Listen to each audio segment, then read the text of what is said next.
Assalamualaikum warahmatullahi wabarakatuh. Apa kabar kalian? Semoga kalian baik-baik saja dan tetap diberikan kesehatan oleh Allah Subhanahu wa Ta'ala. Bantu channel kami dengan cara subscribe dan tekan tombol lonceng kalian. Terima kasih. Semoga kisah ini bermanfaat. Wanita tua berjalan melewati lubang got dan mendengar bayi yang menangis. Kehidupan seorang wanita tua mengambil giliran yang paling tak terduga dalam situasi paling aneh. Dia menemukan seorang bayi perempuan menangis di lubang got suatu hari.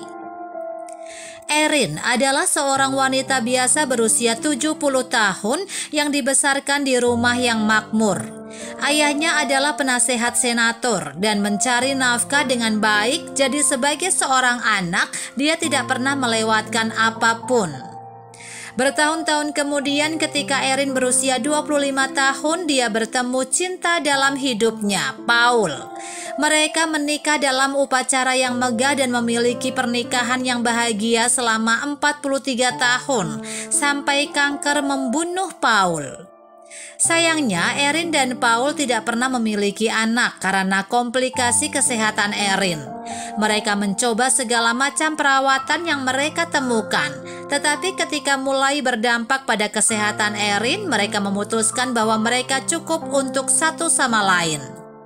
Tanpa Paul, Erin merasa sangat kesepian dan dia sering menghabiskan waktu berjam-jam di taman dikelilingi oleh alam. Suatu hari dia meninggalkan taman dan menuju rumah ketika dia mendengar suara tangisan samar. Dia melihat sekeliling tetapi tidak ada satu jiwa pun yang terlihat kecuali seorang pria membaca buku di bangku. Ini tidak mungkin ada dalam pikiranku, katanya pada dirinya sendiri mencari-cari sumber suara itu. Tiba-tiba perhatiannya ditarik ke sebuah lubang di dekatnya. Ya Tuhan, tidak mungkin, serunya saat dia mendekati lubang got dan meletakkan telinganya di atas tutupnya untuk melihat apakah suara itu berasal dari sana. Yang membuatnya ngeri, dia menyadari instingnya benar. Ada bayi di dalam lubang got dan Erin tahu dia tidak punya waktu untuk membuang waktu. Dia berlari ke pria di bangku untuk meminta bantuan. Tolong bantu aku, dia menangis.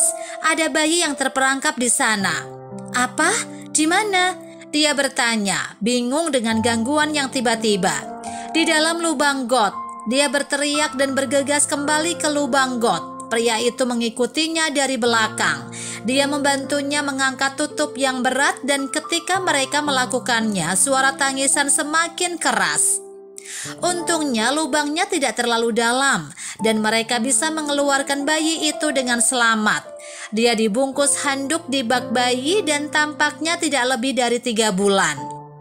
Bu, kita harus menghubungi 911, desak pria itu saat Erin mengenakan mantelnya pada bayi perempuan itu.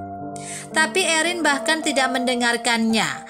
Oh sayang, sepertinya dia demam. Rumah sakit tempatku dekat.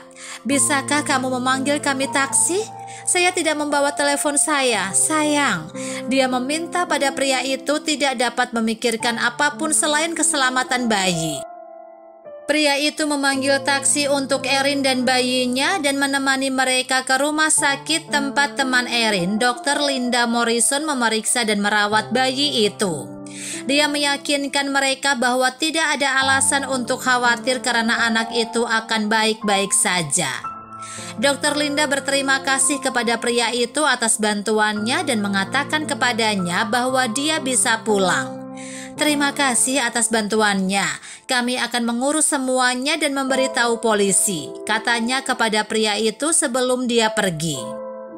Sementara itu pikiran Erin membawanya ke suatu tempat yang tidak pernah dia duga.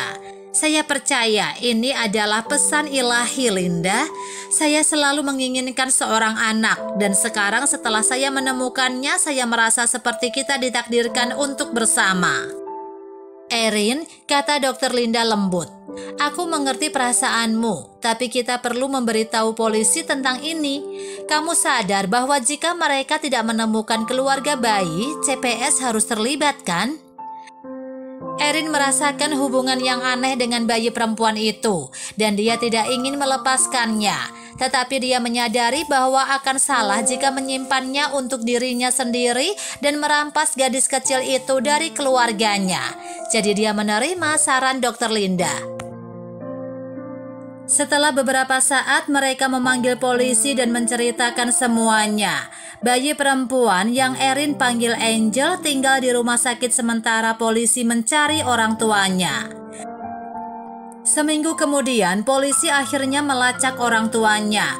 Mereka adalah pasangan miskin yang tinggal di sebuah pondok kecil.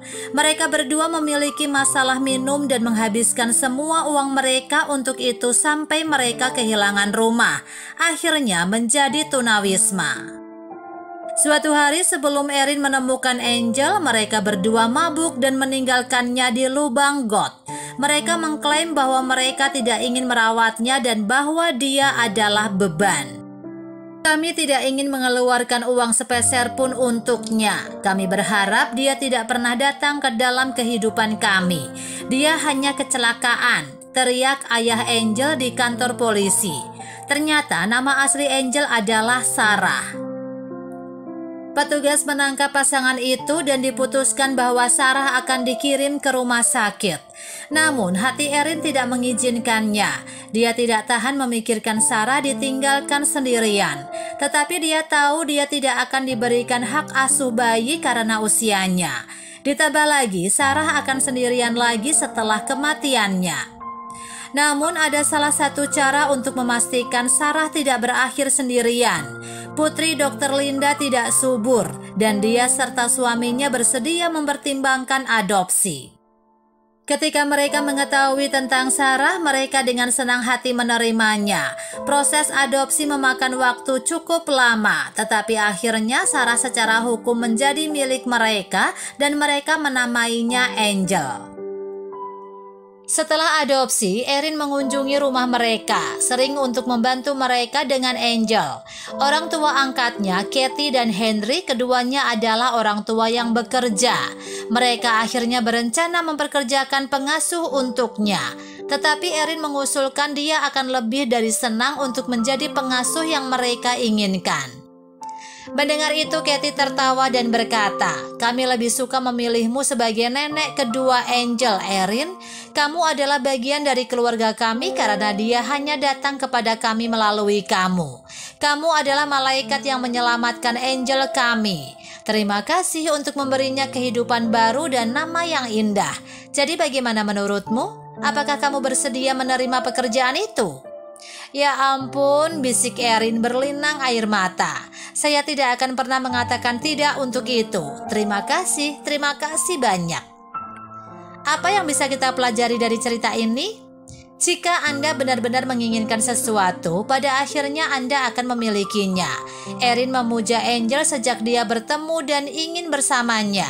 Doanya terkabul saat Kathy menawarkannya menjadi nenek Angel. Keluarga tidak selalu berarti darah. Orang tua kandung Angel tidak ingin dia menjadi bagian dari hidup mereka. Tetapi Erin, Kathy, dan Henry memujanya.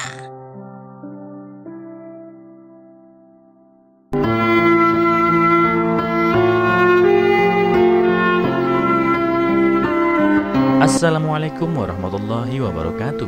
Apa kabar kalian? Semoga kalian baik-baik saja dan tetap diberikan kesehatan oleh Allah Subhanahu wa Ta'ala. Bantu channel kami dengan cara subscribe dan tekan tombol lonceng kalian. Terima kasih. Semoga kisah ini bermanfaat.